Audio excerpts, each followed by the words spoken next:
सभी कर्मचारियों और वीडियो देखने वाले मेरे प्रिय साथियों को नमस्कार। आपका अपने चैनल में स्वागत है, अभिनंदन है। मैं आपका दोस्त महब सिंह राठौड़।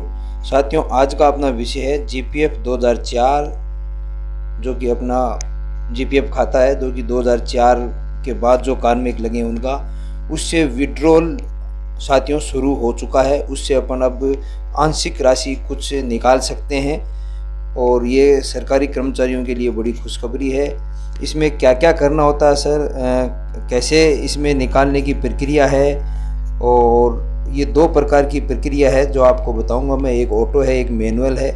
इसमें क्या क्या डॉक्यूमेंट अपलोड करने होते हैं और ये राशि निकालने के जो क्या कारण है, वो कारण इसमें रीज़न देने होते हैं। वो रीज़न 6 प्रकार के रीज़न हैं। वो कौन कौन से रीज़न हैं, इन सभी के बारे में अपन चर्चा करेंगे। साथियों, आप वीडियो में मेरे साथ अंत तक बने रहें और अगर मेरे चैनल पे नए हैं तो लाइक, शेयर और सब्सक्राइब जरूर करें साथियों। सबसे पहले अपन को एसएसओ लॉगिन से लॉगिन करना है, पासवर्ड लगाना है और सिपअप पे आ जाना है। सिपअप पे जैसे ही आएंगे अपन न्यू सिपअप पोर्टल को खोलना है बाई ओटीपी, और ओटीपी के माध्यम से खोलने के बाद आपको इस प्रकार का इंटरफेस दिखाई देगा। इसमें सर्वप्रथम आपको ये जैसे ही सिपअप में बाई ओटीपी आप खोलेंगे, ये आपका फ्रंट पेज है साथियों। इसमें आपको यहाँ पर एनपीएस है, यहाँ पर एसआई है, यहाँ पर एसआई डेबिट है, यहाँ पर जीपीएफ 2004 है, यहाँ पर जीपीएफ 2004 डेबिट है और यहाँ जीपीए है। तो यहाँ पर जीपीएफ 2004 पे आपको क्लिक करना है साथियों। जैसे ही आप जीपीएफ 2004 पे क्लिक करेंगे, आपको ये 4 ऑप्शन दिखाई देंगे, जिसमें सबसे पहले है विड्रॉल, उसके बाद में है जीपीएफ 2004 लेजर, क्लेम और स्कीम पेमेंट, और यहाँ पर आपके जीपीएफ अकाउंट नंबर दिखाई देंगे। आपके अगर किसी साथी को पता नहीं है तो वो यहाँ से नोट भी कर सकता है। साथियों, लेजर देखने के लिए जीपीएफ लेजर यानी जीपीएफ 2004 में किस महीने में कितनी कटौती हुई है, तो इस पर क्लिक करें। इस पर क्लिक करने के बाद में सारा लेजर खुलकर नीचे सामने आ जाएगा। लेकिन सर आप साथियों, अपना विषय आज विड्रॉल का, तो अपन विड्रॉल पे क्लिक करेंगे। जैसे ही विड्रॉल पे क्लिक करेंगे तो आपको यहाँ पर अकाउंट नंबर दिखाई देगा, यहाँ पर ओपनिंग बैलेंस दिखाई देगा, यहाँ पर ईयर इंटरेस्ट दिखाई देगा, यहाँ पर विड्रॉल अमाउंट दिखाई देगी कि आपने कितना विड्रॉल कर रखा है, यहाँ नहीं कर रखा है इसलिए 0 आ रहा है, ये क्लोजिंग बैलेंस आएगा। और यहाँ पर साथियों, ये जीपीएफ से निकालने के लिए 2 प्रकार की प्रोसेस यहाँ दे रही है। एक तो auto process as per service और एक मैनुअल प्रोसेस। अपन इन दोनों प्रोसेस की बात करेंगे कि कैसे ऑटो प्रोसेस में प्रक्रिया रहती है जीपीएफ 2004 से विड्रॉल राशि करने के लिए, और कैसे मैनुअल में, इन दोनों पर अपन चर्चा करेंगे। तो नीचे स्क्रॉल करते हैं साथियों। जैसे ही मैं नीचे स्क्रॉल करता हूँ साथियों, यहाँ पर ऑटो प्रोसेस में यहाँ पर जो एक्यूमुलेटेड अमाउंट है वो आपको यहाँ पर दिखाई देगी। कितनी एक्यूमुलेटेड अमाउंट है वो यहाँ पर दिखाई दे रही है, और उसी प्रकार एलिजिबल अमाउंट है वो यहाँ पर दिखाई दे रही है कि आप ऑटो जो प्रोसेस है उसके तहत ये जो अप्लाई फॉर्म है अपन ने ये खोल रखा है। इसमें 2 ऑप्शन है, अप्लाई फॉर्म और बैंक डिटेल। तो अपन ने यहाँ पर अप्लाई फॉर्म खोल रखा है कि कैसे इसको अप्लाई करना है। तो यहाँ पर आपको एलिजिबल अमाउंट दिखा रखी है, अर्थात 10% है वो अपन इसका निकाल सकते हैं, जो कि एक्यूमुलेटेड अमाउंट है उसका। तो ये 10% साथियों ये है, ये एलिजिबल है। इसमें से अपन कितना निकालना चाहते हैं वो अपन यहाँ भरें। यहाँ पर जैसे मान लो यहाँ पर अपन 3000 रुपये निकालना चाहते हैं, तो यहाँ पर 3000 रुपये भर के नेक्स्ट करें। जैसे ही नेक्स्ट पे आप क्लिक करेंगे, जैसे मैंने साथियों यहाँ 3000 भर दिया है और उसके बाद में नेक्स्ट पे क्लिक कर रहा हूँ। तो नेक्स्ट पे क्लिक करते ही साथियों यहाँ पर बैंक डिटेल आएगी। दूसरा ऑप्शन खुल चुका है बैंक डिटेल का।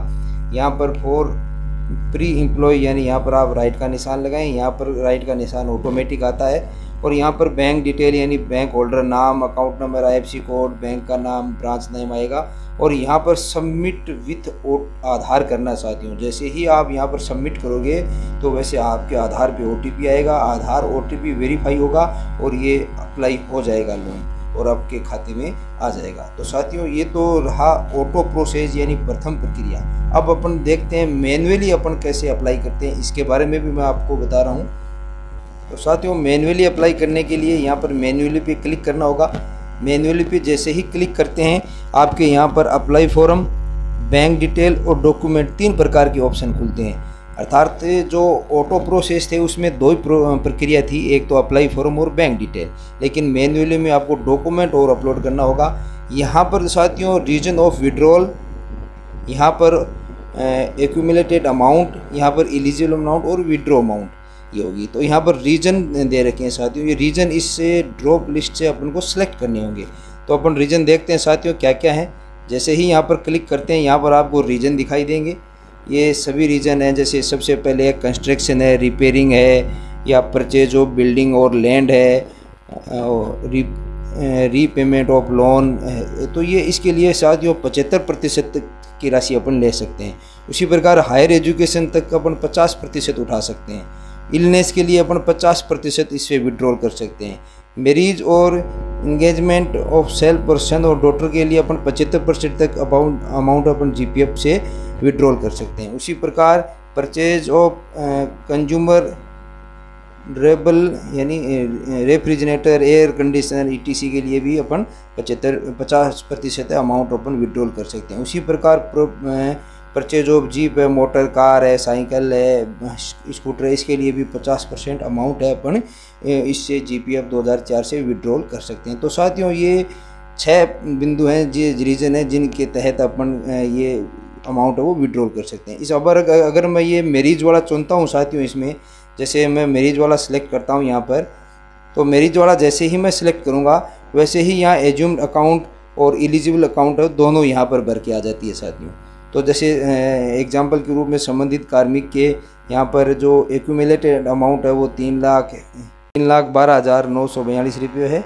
उसी प्रकार इसके एलिजिबल अकाउंट है वो 23 लाख के लगभग है साथियों। तो इस प्रकार यहाँ पर ये 75% राशि है उठा सकता है कार्मिक। अब कार्मिक को उठानी कितनी है साथियों, जैसे अपन 75% नहीं उठा के अपन यहाँ से 5,000 की राशि है वो अपन उठाना चाहते हैं, तो यहाँ पर आप 5,000 भरें और उसके बाद में आप नेक्स्ट पे क्लिक करें। यहाँ पर राइट चेक बॉक्स में राइट का निशान रहेगा और यहाँ तो दूसरा ऑप्शन खुलकर सामने आ जाएगा बैंक डिटेल का, वो यहाँ पर सारी बैंक डिटेल होगी साथियों। उसके बाद में वापस नेक्स्ट पे क्लिक करेंगे। ये इससे पहले अपन ये सारी बैंक डिटेल है ये साथियों चेक कर लें अच्छी तरह से। उसके बाद है वो नेक्स्ट पे क्लिक करें। जैसे ही आप नेक्स्ट पे क्लिक करते हो साथियों, यहाँ पर आपको जीपीएफ पासबुक है वो यहाँ पर अपलोड करनी होगी। अपलोड डॉक्यूमेंट है यहाँ पर, तो यहाँ पर अपन को जीपीएफ पासबुक है वो अपलोड करनी होगी। अब ये जैसे ही आप पासबुक अपलोड करोगे यहाँ कितनी एमबी की करनी है ये यहाँ पर आ जाएगा और वो ही with submit with Aadhaar OTP के अपन को सबमिट करना होगा। और इस प्रकार ये मैनुअली प्रोसेस भी अपन जो जीपीएफ विड्रॉल किया है वो इस प्रकार सबमिट कर सकते हैं। तो साथियों मैंने आपको ऑटो प्रोसेस और मैनुअल प्रोसेस दोनों बताई। यहाँ पर जीपीएफ 2004 में से जो राशि है वो विड्रॉल करने के लिए और अन्य किसी प्रकार की तकनीकी सहायता के लिए आप मेरे कमेंट बॉक्स में कमेंट करें, हम मिलकर समस्याओं का निस्तारण कर लेंगे साथियों। ऐसी ही महत्वपूर्ण व उपयोगी जानकारी के साथ आपकी सेवा में आपके बीच में आऊँगा अगले वीडियो के साथ। तब तक धन्यवाद।